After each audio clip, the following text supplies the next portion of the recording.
Hey guys, this is a quick walk around video of my 2007 Jeep Commander with a 3-litre Mercedes diesel engine. It's Australian delivered.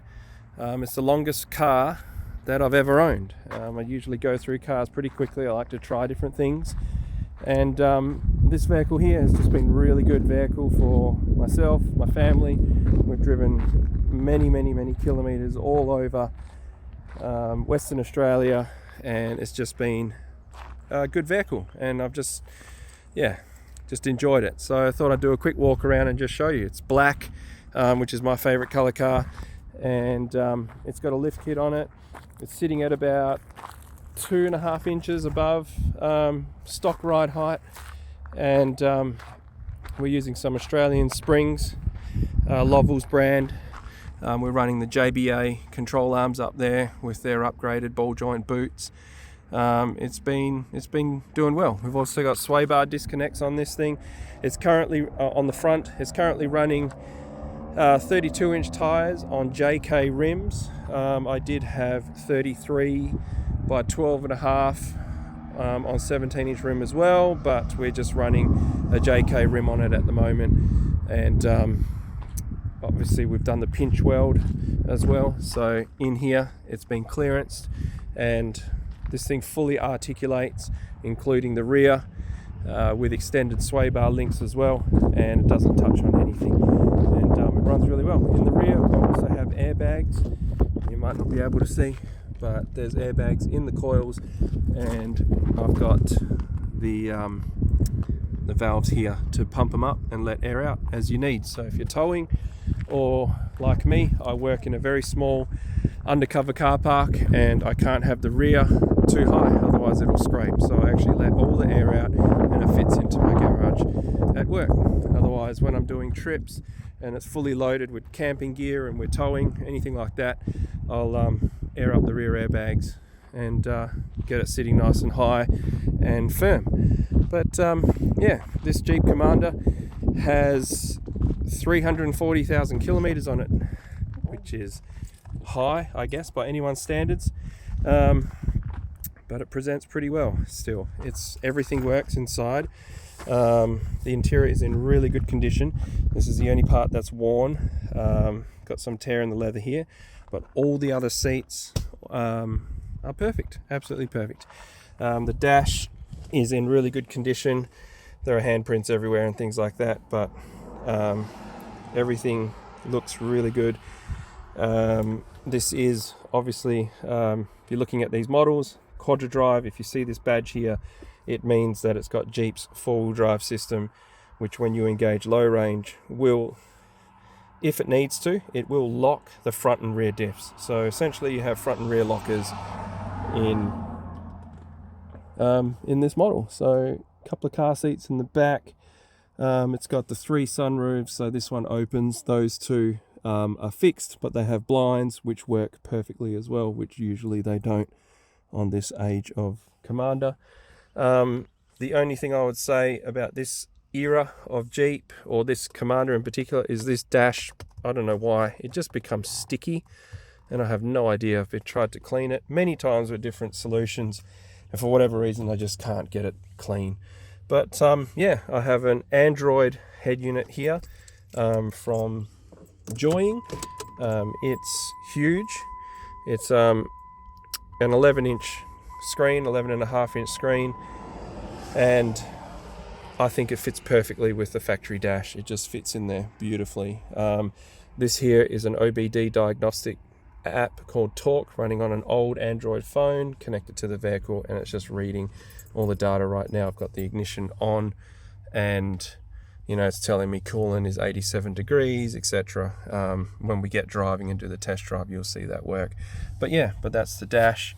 It's 340,000 Ks on it now, which is amazing. Everything works. It's absolutely in an amazing vehicle. Do more of a walk around, show the back. So it has still got the factory Jeep rubber mats, which I think are really amazing, and they've kept the carpet in perfect condition. The rear air vents here, these work perfectly, unlike many models I've seen. Someone sits on them or steps on them or something and they cave in. But yeah, the really cool thing about these Commanders is they are 7 seats. They've got 3 rows, so the front row is like a normal front row. The second row is actually elevated, so it's got a tiered seating style, so the second row sits nice and high.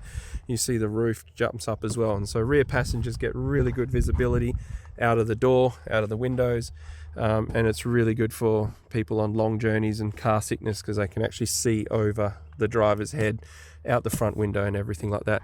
And the third row, which I can't show you because I've got this here unfortunately, but is higher again, and they actually look over the second row heads. So yeah, which is really cool. I'll show you the boot.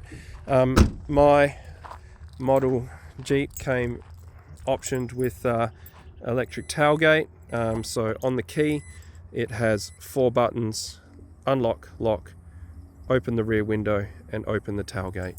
So we didn't need the 5 seats, but so I've built this fridge compartment here, but there is a 6 fully functional seat back here. I deliberately designed this so that I could have 6 people in the car if I needed to. I didn't want to delete the entire third row, but we've built it, we've made it functional. I built this frame, it bolts into the floor, and the whole fridge setup mounts to it. And you know, we have a pull-out table here for chopping or whatever. I've got a compressor and a lithium battery on the other side of the fridge, and a switch here to engage the inbuilt compressor, and this just pulls out, and then you have access to your fridge. Yeah, so here's the fridge, pulls out like that. Really cool setup. I've put a roof over the whole compartment because I got sick of having to remove everything on top of the fridge every time we wanted access to it. So I built the box up around it, and that sort of addressed that. Rear seats do recline on this model, so that's fully reclined and that's not reclined. So yeah, these things have a 3.5 ton towing capacity as well, so that puts it up as high as any vehicle in Australia, before you get to a big American truck or something like that. So pretty cool. There's a button here to close the tailgate, so when you step out of the way and it closes itself. So yeah, paintwork on this vehicle is very, very good. I have obviously taken it off-road, and some of the there are marks of trees going past, but I haven't cut and polished it or anything like that. But otherwise it is metallic black and it looks really cool. So yeah, this side, passenger, yeah, amazing condition for this era of vehicle. I mean, 2007. Yeah, everything's really nice. I am missing this. I've never been able to, I've never looked for one really, but anyway, never bothered me. It's not my seat. But yeah, oh, we'll pop the bonnet. So coming around the bonnet, so this is the engine bay. Mercedes OM 642 3-litre V6 turbo diesel. Very, very, very great motor in my opinion. Yeah, I was really happy to have a Jeep with this Mercedes engine and their transmission in there as well, which is amazing. So yeah, no, it's really nice. So yeah, so, nice Lexus. Yeah, I don't know what there is to say here, but it's the power plant and it does a great job. So yeah, we'll go for a quick drive. This has also got, just on the front end, it's got JK LED fog lights, and it's got black headlights, which I think just finishes off the whole look of the car, just being black. Black grille as well, colour matched to the rest of the car. Yeah, we'll go for a quick drive. So you just pop the key in the ignition, and you just turn it and it starts right up.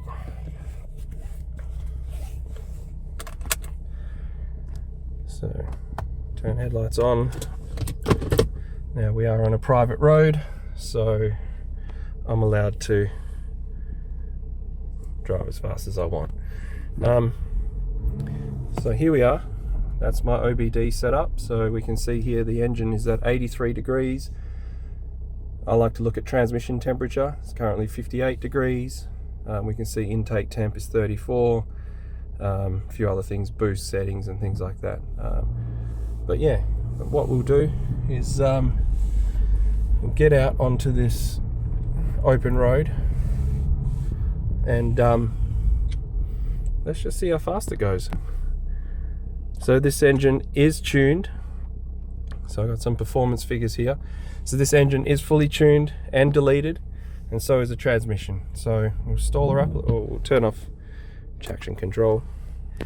So here we go, stall it up a bit.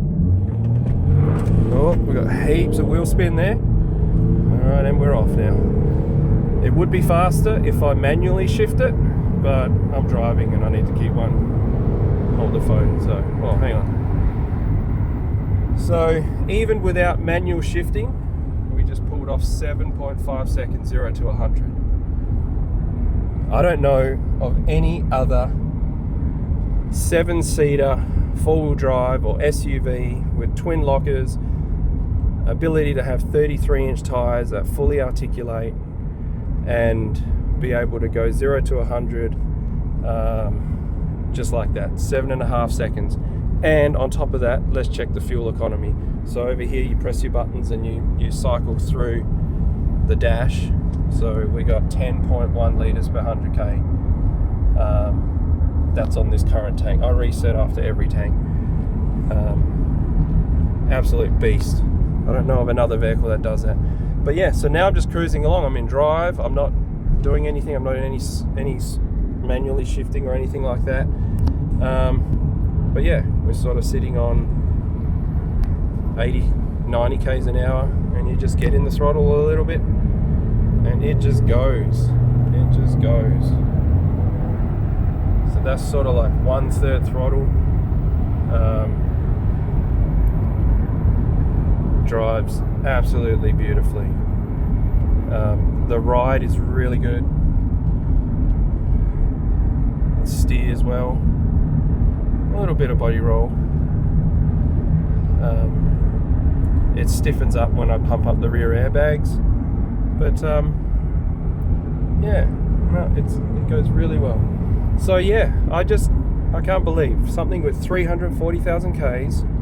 We don't have any faults in the car. There's no check engine lights.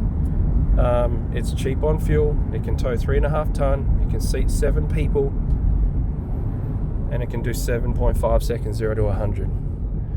And that would be even faster if I was to manual shift it.